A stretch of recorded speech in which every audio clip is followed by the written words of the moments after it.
بسم الله الرحمن الرحیم ملګرو جمیل محمد ما د الفاظ ډیجیټل نتورک سره یو ځل بیا دا وخت موږ سره د چیست سوسایټي خیبر پښتونخوا پریزیډنټ میډم سادیه موجود ده. هغې سره به خبرې کوو چې د سینې بیماری یا د کې وجوهات څه دي، څومره لیوله پورې دا په پاکستان او یا په سپیشلی په خیبر پښتونخوا کې دا وجوهات څه دي، د دې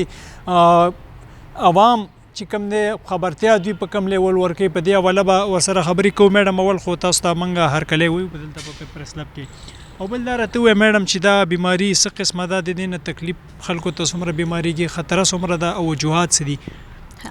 بسم الله الرحمن الرحیم. ډیر منم چې دا COPD دی، کرونیک obstructive pulmonary disease، مطلب دا دی د ساه والا چې نالې دی دی سوزش وشي، هغه په وجه مریضان ته ټوخی، ساه بندیږي، ورسره بلغم راځي، سینې کې درد دي، خو دا ټول علامات دي. د ډیر زیات دی دغسې دی چې مونږ وایو چې ټول ورلډ کې د it is the third most common disease that is causing the death of the persons. خو ورسره چې ټول مونږ هغه ګورو د وجوهات کې سیګریټ نوشي دی، تمباکو استعمال دی، د چې ماشومان ته چې ریسپریټري ټریک انفیکشن وشي، نمونیا وشي یا نور دغسې سینې بیماری شي، هغه چې څنګه هغه ایج سره هغه ته COPD وشي. یو خو استمایي هغه دی چې ریورسیبلی، خو COPD دغسې ډیزیز دی چې هغه پروګرس کیږي او عمر سره ورسره لنګ فنکشنز نور هم ډیټیوریټ کیږي، کمی راځي او څنګه هغه چې علاج بر وخت تشخیص نه وشي، علاج نه وشي، هغې سره پیچیدګي زیات شي. بالکل دا وخت چې کوم ده انیلا پروفیسر صاحبه موږ سره هم موجوده ده، ډاکټره صاحبه، د دې سره هم خبرې کوو. میډم دا راته ووایه زنانو ته به څه پیغام ورکوئ، ځکه چې په ډېرو بیماریانو کې زنانو ته دا پته نه لګي چې دا بیماري پیدا کیږي څنګه، اکثر ځینه جارو کوي، هغې ګندګي تېرېږي یا چې کوم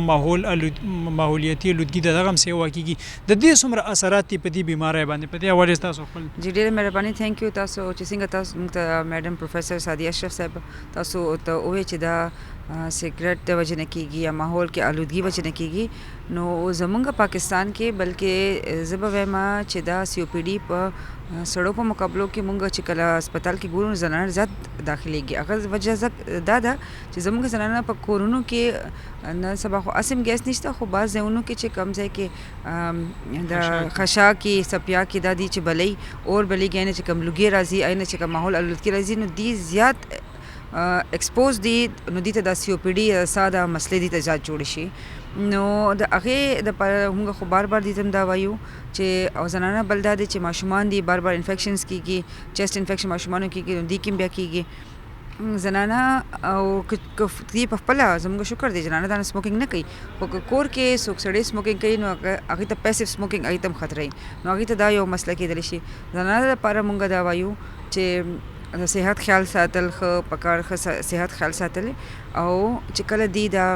کور کې چې کله د خشاک یا سپیا کې یا دا چې کوم سلوګې بلئ، هغې دپاره پکار دی چې دی پراپر اوپن وینټیلیشن سسټم ځان جوړ کړي، یعنی د وینټیلیشن یعنی د لوګي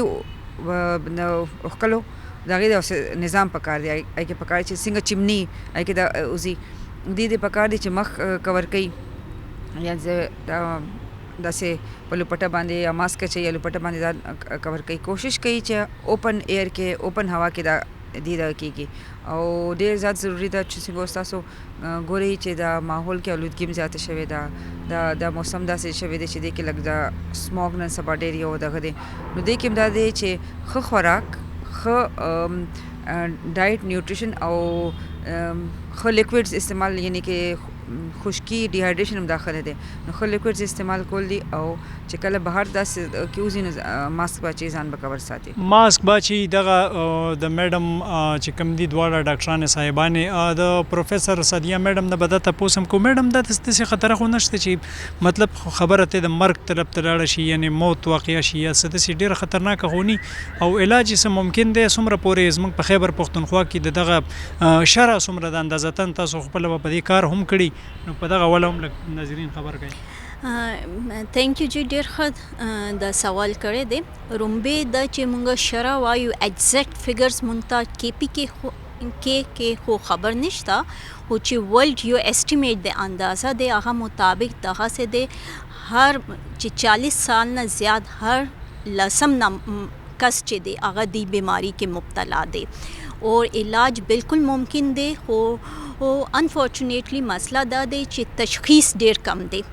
هغه تشخیص نه کیږي دی وجه نه علاج نه دی مخکې خدا